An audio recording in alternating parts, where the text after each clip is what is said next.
All right, so you probably remembered that we were going to read the story Where the Red Fern Grows by Wilson Rawls.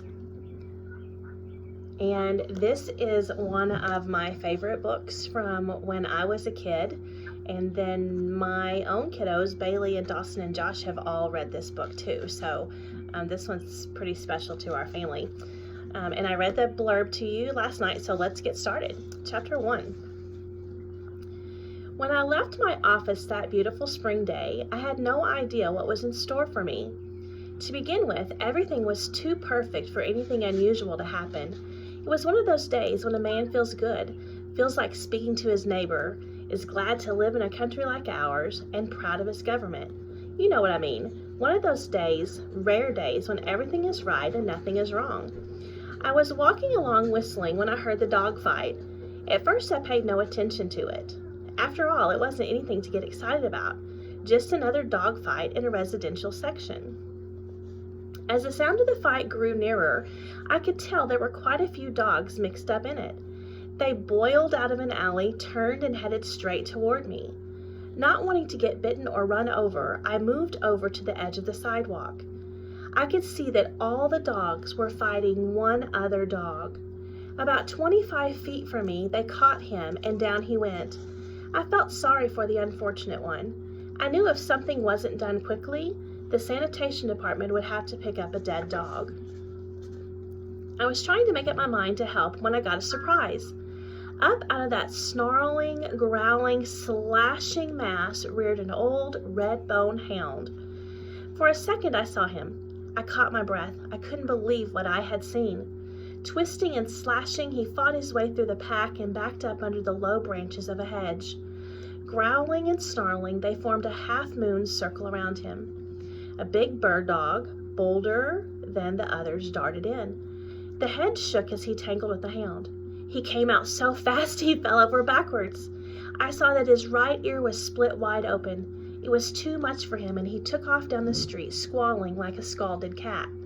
So the bird dog went into the hedge after the red-bone hound, and when he did, the hound kicked his booty, sent him back out running away. A big, ugly cur tried his luck. He didn't get off so easy either. He came out with his left shoulder laid open to the bone. He sat down on his rear and let the world know that he had been hurt. By this time, my fighting blood was boiling. It's hard for a man to stand and watch an old hound fight against such odds, especially if that man has memories in his heart like I had in mine. I had seen the time when an old hound like that had given his life so that I might live. Taking off my coat, I waded in. My yelling and scolding didn't have much effect, but the swinging coat did. The dogs scattered and left. Down on my knees, I peered back under the hedge. The hound was still mad. He growled at me and showed his teeth. I knew it wasn't his nature to fight a man, though. In a soft voice, I started talking to him. "Come on, boy. It's all right. I'm your friend. Come on now." Juno sat up when I did that. He thought I was talking to him. The fighting fire slowly left his eyes. He bowed his head, and his long red tail started thumping the ground. I kept coaxing. On his stomach, an inch at a time, he came to me and laid his head in my hand. I almost cried at what I saw. His coat was dirty and mud-caked. His skin was stretched drum-tight over his bony frame. The knotty joints of his hips and shoulders stood out a good 3 inches from his body.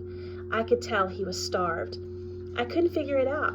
He didn't belong in town. He was far out of place with the boxers, poodles, bird dogs, and other breeds of town dogs. He belonged in the country. He was a hunting hound. I raised one of his paws. There I read the story. The pads were worn down slick as the rind on an apple. I knew he had come a long way and no doubt had a long way to go. Around his neck was a crude collar. On closer inspection, I saw it had been made from a piece of check-lined leather. 2 holes had been punched in each end, and the ends were laced together with baling wire. As I turned the collar with my finger, I saw something else. There, scratched deep in the tough leather, was his name, Buddy. I guessed that the crude scribbly letters had probably been written by a little boy. It's strange indeed how memories can lie dormant in a man's mind for so many years, yet those memories can be awakened and brought forth fresh and new just by something you've seen or something you've heard or the sight of an old familiar face. What I saw in the warm gray eyes of the friendly old hound brought back wonderful memories. To show my gratitude, I took hold of his collar and said, "Come on, boy, let's go home and get something to eat." He seemed to understand that he had found a friend. He came willingly. I gave him a bath and rubbed all the soreness from his muscles. He drank quarts of warm milk and ate all the meat I had in the house. I hurried down to the store and bought more. He ate until he was satisfied. He slept all that night and most of the next day. Late in the afternoon, he grew restless. I told him I understood, and as soon as it was dark, he could be on his way. I figured he had a much better chance if he left town at night. That evening, a little after sundown, I opened the back gate. He walked out, stopped, turned around, and looked at me. He thanked me by wagging his tail. With tears in my eyes, I said, "You're more than welcome, old fellow. In fact, you could have stayed here as long as you wanted to." He whined and licked my hand. I was wondering which way he would go.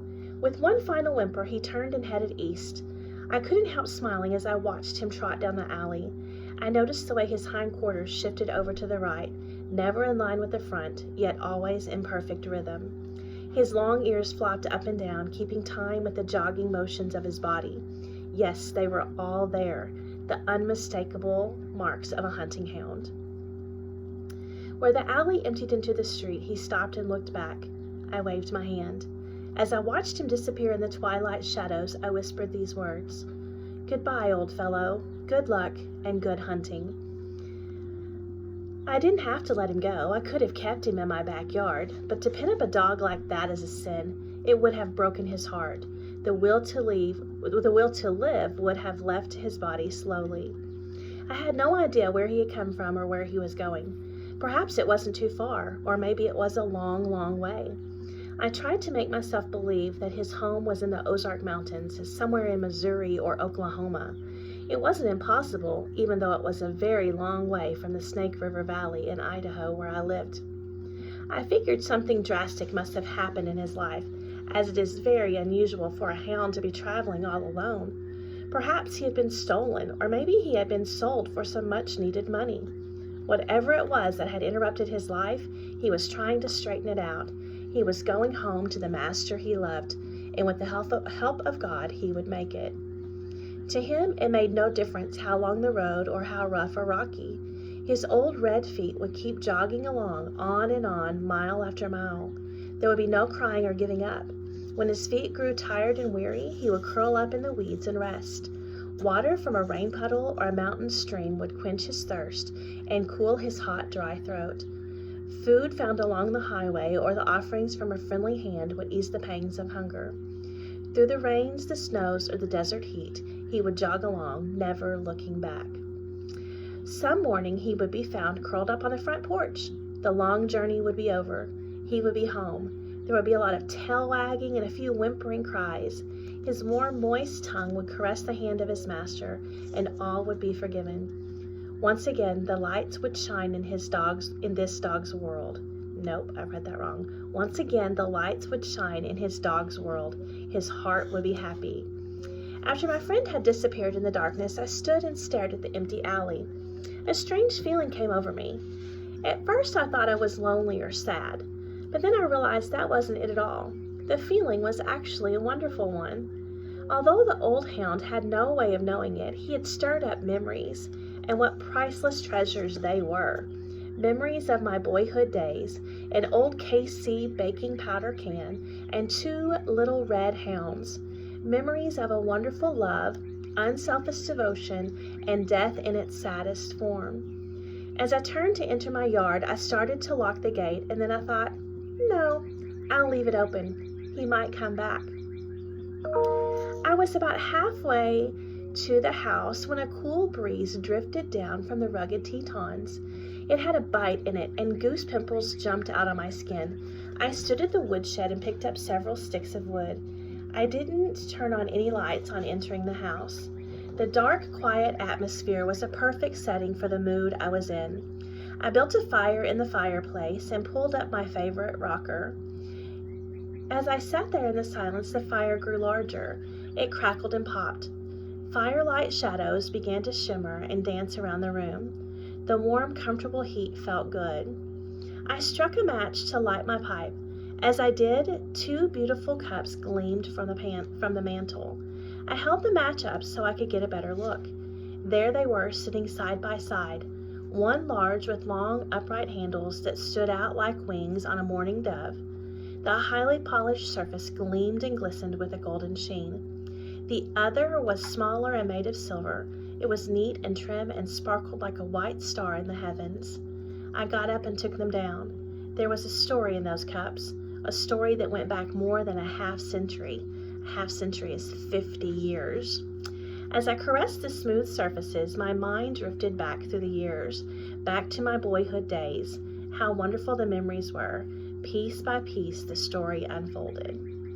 So, chapter 1 is about the author, Wilson Rawls, having this encounter with a red-bone hound close to his home. And this encounter that he had with this hound reminded him of when he was a young boy growing up in the Ozark Mountains, and how he had 2 red-bone hounds of his own. And so he's now getting ready to start telling us the story of when he was a little boy and how 2 little red hounds came into his life. So we're going to read chapter 2 before we end for the evening, so you can get a little bit more story about the author. This is told in first person, so we're hearing the narrator as the author tonight. Chapter 2. I suppose there's a time in practically every young boy's life when he's affected by that wonderful disease of puppy love. I don't mean the kind a boy has for the pretty little girl that lives down the road. I mean the real kind. The kind that has 4 small feet and a wiggly tail and sharp little teeth that can gnaw on a boy's finger. The kind a boy can romp and play with, even eat and sleep with. I was 10 years old when I first became infected with this terrible disease. I'm sure no boy in the world had it worse than I did. It's not easy for a young boy to want a dog and not be able to have one. It starts gnawing on his heart and gets all mixed up in his dreams. It gets worse and worse until finally it becomes almost unbearable. If my dog wanting had been that of an ordinary boy, I'm sure my mother and father would have gotten me a puppy. But my wants were very different. I didn't want just one dog. I wanted 2, and not just any kind of dog. They had to be a special kind and a special breed. I had to have some dogs. I went to my father and had a talk with him. He scratched his head and thought it over. "Well, Billy," he said, "I heard that old man Hatfield's collie is going to have some puppies. I'm sure I can get one of them for you." He may as well have poured cold water all over me. "Papa," I said, "I don't want an old collie dog. I want hounds, coon hounds, and I want 2 of them." I could tell by the look on his face that he wanted to help me, but he just couldn't. He said, "Billy, those kinds of dogs cost money, and that's something we don't have right now. Maybe someday when we can afford it, you can have them, but not right now." I didn't give up. After my talk with Papa, I went to Mama. I fared no better there, though. Right off, she said I was too young to be hunting with hounds. Besides, a hunter needed a gun, and that was one thing I couldn't have. Not until I was 21, anyway. I couldn't understand it. There I was, sitting right in the middle of the finest hunting country in the world, and I didn't even have a dog. Our home was in a beautiful valley far back in the rugged Ozarks. The country was new and sparsely settled. The land we lived on was Cherokee land, allotted to my mother because of the Cherokee blood that flowed in her veins. It lay in a strip from the foothills of the mountains to the banks of the Illinois River in northeastern Oklahoma. The land was rich, black, and fertile. Oh, here's Isabella. Let me let Isabella in.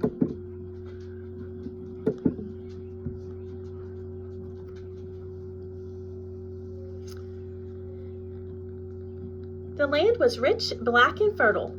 Papa said it would grow hair on a cross-cut saw.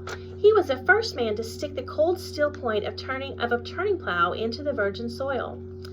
Mama had picked the spot for our log house. It nestled at the edge of the foothills in the mouth of a small canyon and was surrounded by a grove of huge red oaks. Behind our house, one could see miles and miles of the mighty Ozarks. Hi, Isabella. In the spring, the aromatic scent of wildflowers, red buds, pawpaws, and dogwoods drifting on the wind currents spread over the valley and around our home. Below our fields, twisting and winding, ran the clear blue waters of the Illinois River.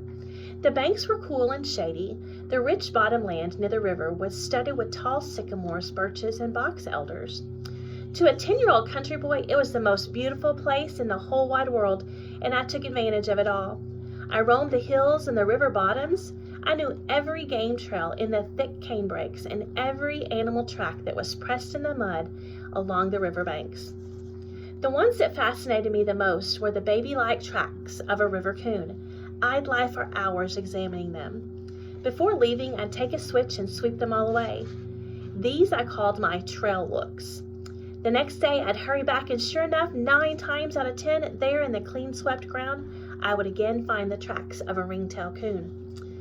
I knew he had passed over the trail during the night. I could close my eyes and almost see him, humped up and waddling along, fishing under the banks with his delicate little paws for crawfish, frogs, and minnows. I was a hunter from the time I could walk. I caught lizards on the rail fences, cats in the corn crib, and frogs in the little creek that ran through the fields. I was a young Daniel Boone. As the days passed, the dog-wanting disease grew worse. I began to see dogs in my sleep. I went back to my father and mother. It was the same old story. Good hounds cost money, and they just didn't have any. My dog wanting became so bad, I began to lose weight, and my food didn't taste good anymore. Mama noticed this, and she talked with Papa. "You're going to have to do something," she said. "I never saw a boy grieve like that. It's not right at all." "I know," Papa said, "and I feel just as badly as you do, but what can I do? You know we don't have that kind of money." "I don't care," said Mama. "You've got to do something. I can't stand to see him cry like that. Besides, he's getting to be a problem. I can't get my work done. He follows me around all day long, begging for hounds." "I offered to get him a dog," said Papa, "but he doesn't want just any kind of dog. He wants hounds, and they cost money. Do you know what the Parker boys paid for those 2 hounds they bought? $75. If I had that much money, I'd buy another mule. I sure do need one." I had overheard this conversation from another room. At first it made me feel pretty good. At least I was getting to be a problem. Then I didn't feel so good. I knew my father and mother were poor and didn't have much money. I began to feel sorry for them and myself. After thinking it over, I figured out a way to help. Even though it was a great sacrifice, I told Papa I had decided I didn't want 2 hounds. 1 would be enough. But I saw the hurt in his eyes. It made me feel like someone was squeezing water out of my heart. Papa sat me on his lap and we had a good talk. He told me how hard times were and that it looked like a man couldn't get a fair price for anything he raised. Some of the farmers had quit farming and were cutting railroad ties so they could feed their families. If things didn't get better, that's what he'd have to do. He said he'd give anything if he could get some good hounds for me, but there didn't seem to be any way he could right now. I went off to bed with my heart all torn up in little pieces and cried myself to sleep. The next day, Papa had to go to the store. Late that evening, I saw him coming back. As fast as I could, I ran to meet him, expecting a sack of candy. Instead, he handed me 3 steel traps. If Santa Claus himself had come down out of the mountains, reindeer and all, I would not have been more pleased. I jumped up and down and cried a whole bucket full of tears.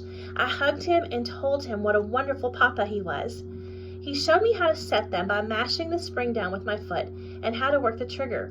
I took them to bed with me that night. The next morning, I started trapping around the barn. The first thing I caught was Sammy, our house cat. If this didn't cause a commotion, I didn't intend to catch him. I was trying to catch a rat, but somehow he came nosing around and got in my trap. My sister started bawling and yelling for Mama.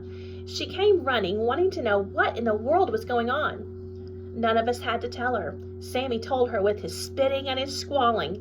He was mad. He couldn't understand what that thing was that was biting his foot, and he was making an awful fuss about it.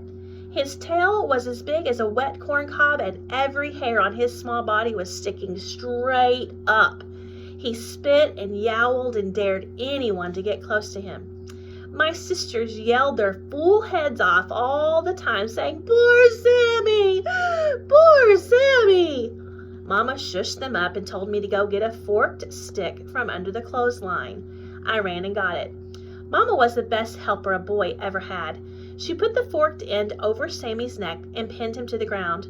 It was bad enough for the trap to be biting his foot, but to have his neck pinned down that way was too much. He threw a fit. I never heard such a racket in all my life. It wasn't long until everything on the place was all spooked up. The chickens started cackling and flew way up on the hillside. Daisy, our milk cow, all but tore the barn lot up and refused to give any milk that night. Sloppy Ann, our hog, started running in circles, squealing and grunting. Sammy wiggled and twisted. He yowled and spit, but it didn't do him any good. Mama was good and stout, and she held him down tight to the ground. I ran in and put my foot on the trap spring, mashed it down, and released his foot. With one loud squall, he scooted under the barn. After it was all over, Mama said, "I don't think you'll have any more trouble with that cat. I think he has learned his lesson." How wrong Mama was, though. Sammy was one of those nosy kind of cats. He would lie up on the red oak limbs and watch every move I made. I found some slick little trails out in our garden down under some tall hollyhocks. Thinking they were game trails and not knowing they were Sammy's favorite hunting trails, I set my traps. Sammy couldn't understand what I was doing out there, messing around in his hunting territory. He went to investigate. It wasn't long until I had him limping with all 4 feet. Every time Papa saw Sammy lying around in the warm sun with his feet wrapped up in turpentine rags, he would laugh until big tears rolled down his cheeks. Mama had another talk with Papa. She said he was going to have to say something to me because if I caught that cat one more time, it would drive her out of her mind. Papa told me to be a little more careful where I set my traps. "Papa," I said, "I don't want to catch Sammy, but he's the craziest cat I ever saw. He sees everything I do and just has to go sniffing around." Papa looked over at Sammy. He was lying all sprawled out in the sunshine with all 4 paws bandaged and sticking straight up. His long tail was swishing this way and that. "You see, Papa," I said, "he's watching me right now, just waiting for me to set my traps." Papa walked off toward the barn. I heard him laughing, fit to kill. It finally got too tough for Sammy. He left home. Oh, he came in once in a while. That's funny, isn't it, Ada Bears? He came in once in a while, all long and lean looking, but I'm sorry, let me reread that again. Oh, he came in once in a while, all long and lean looking, all along. I'm going to read that for the 3rd time. Oh, he came in once in a while, all long and lean looking, but he never was the same friendly cat anymore. He was nervous and wouldn't let anyone pet him. He would gobble down his milk and then scoot for the timber. Once I decided to make friends with him because I felt so bad about catching him in my traps. I reached out my hand to rub his back. He swelled up like a sitting hen. His eyeballs got all green and he growled way down deep. He spat at me and drew back his paw like he was going to knock my head off. I decided I'd better leave him alone. In no time at all, I cleaned out the rats. Then something bad happened. I caught one of Mama's prize hens. I got one of those young man peach tree switchings over that. Uh-oh. So Billy